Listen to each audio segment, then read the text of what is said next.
Hikmah. Ipana dan Karenja segera dilarikan ke rumah sakit bersama Fajri menggunakan helikopter untuk mendapatkan pertolongan pertama.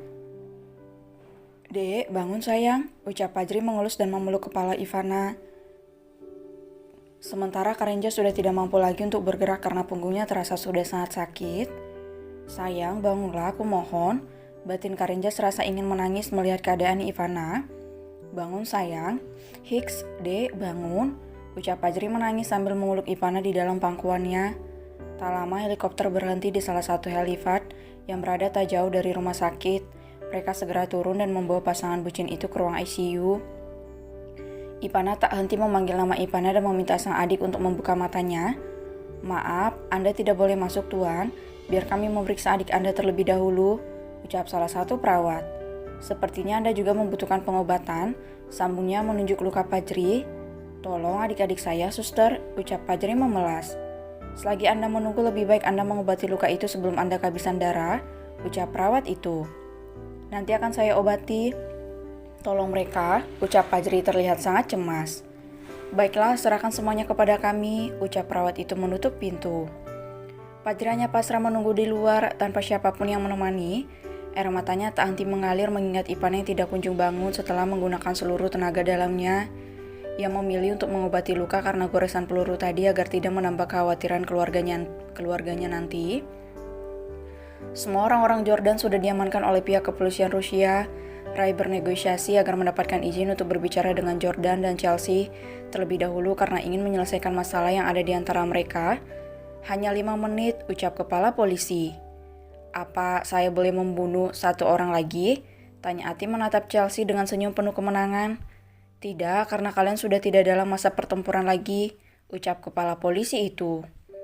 "Ah, betapa beruntungnya dia karena bisa lepas dariku, tetapi tidak dengan senjata kesayanganku ini," ucap Atim tersenyum sambil menatap pistol kesayangannya, hadiah pemberian dari Ivana. "Atim, kendalikan dirimu," ucap Brian menahan tangan janda muda itu. "Kita sudah sejauh ini, Brian. Saya begitu ingin membunuhnya saat ini juga," ucap Atim menatap manik mata Brian. "Kita akan menimbulkan masalah baru karena dia adalah anak dari salah satu mafia tingkat menengah di Jerman. Jangan sampai setelah ini kita akan kembali membunuh begitu banyak manusia," ucap Brian membalas tatapan Atim. Wanita itu terdiam. Ia membenarkan ucapan Brian. Atim menatap tajam wajah Chelsea yang terlihat pucat dan lemas. Ia memegang dagu gadis itu sambil mengayun-ayunkannya ke kiri dan ke kanan. "Lihat apa yang akan saya lakukan kepada Anda, Nona," ucap Atim mengempaskan kepala Chelsea hingga terbentur pada sandaran kasur. Sementara itu, Rai masih menahan Jordan di dalam kamar itu untuk mengucapkan kata selamat tinggal tanpa menghiraukan keadaan pria itu yang terlihat sangat memprihatinkan. "Ci, bocah bodoh, jika kau hanya mengandalkan mereka semua itu tidak sebanding dengan kemampuan kami yang berada di atas rata-rata," ucap Rai. "Terimalah ajal kau setelah ini," sambungnya.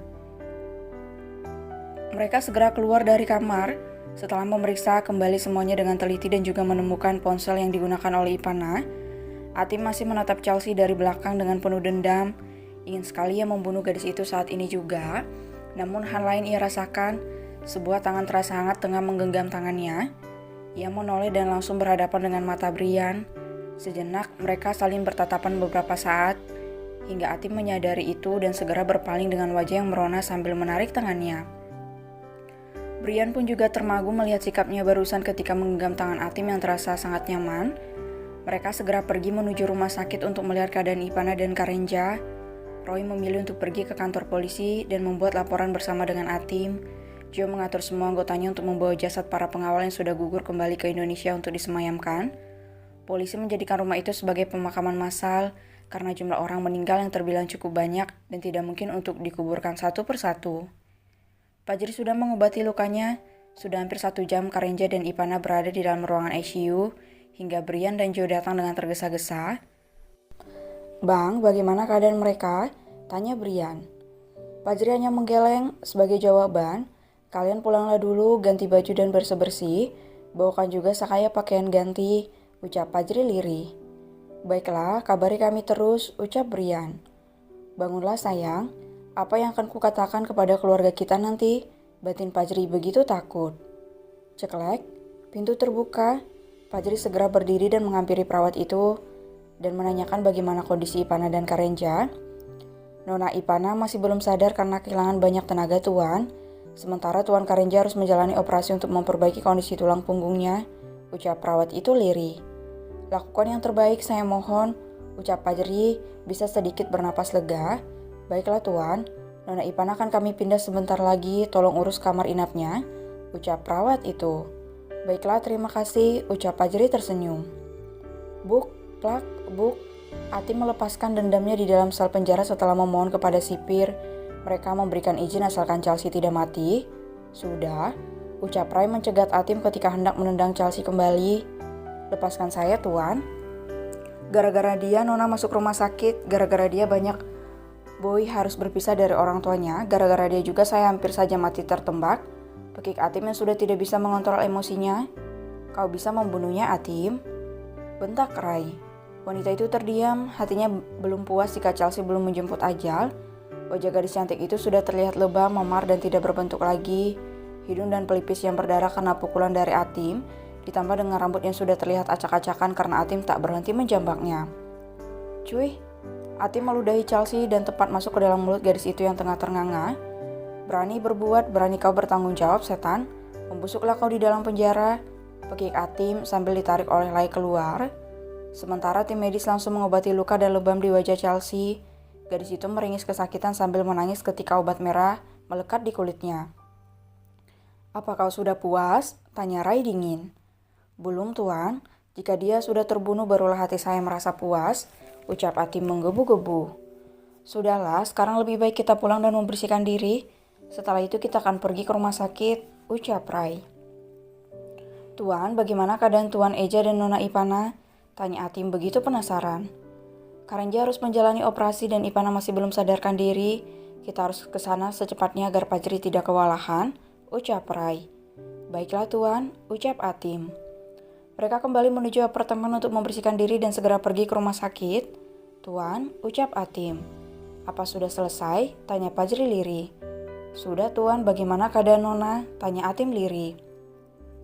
Kita hanya akan menunggu kapan Ipana akan bangun.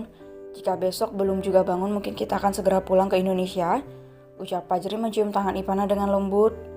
Atim hanya terdiam sambil menatap wajah pucat Ipana. Ingin ia mengelus wajah cantik itu namun akan terasa sangat lancang karena tidak meminta izin terlebih dahulu. Cepat sembuh Nona, saya tidak bisa membalaskan dendam kepada mereka. Bangunlah Nona, mereka masih bisa bernapas dengan baik dan saya tidak rela dengan itu. Bangun ya Nona, batin Atim. Tanpa ia sadari jika Brian tengah menatap karanya sedari tadi dengan begitu serius. Apa ini hikmah dibalik suatu musibah? Batinnya bertanya-tanya. Ia hanya tersenyum tipis menatap Atim yang juga terlihat hampir sama dengan Ipana.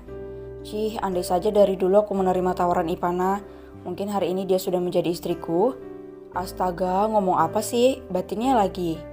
Mereka masih menunggu di sana tanpa ada yang berniat untuk memulai percakapan. Hingga suster datang sambil mendorong berangkar Karenja yang baru saja selesai melakukan operasi. Mereka bisa bernapas lega setelah semua ini terjadi, namun masih tersendat karena keadaan Ipana dan Karenja yang masih belum sadarkan diri.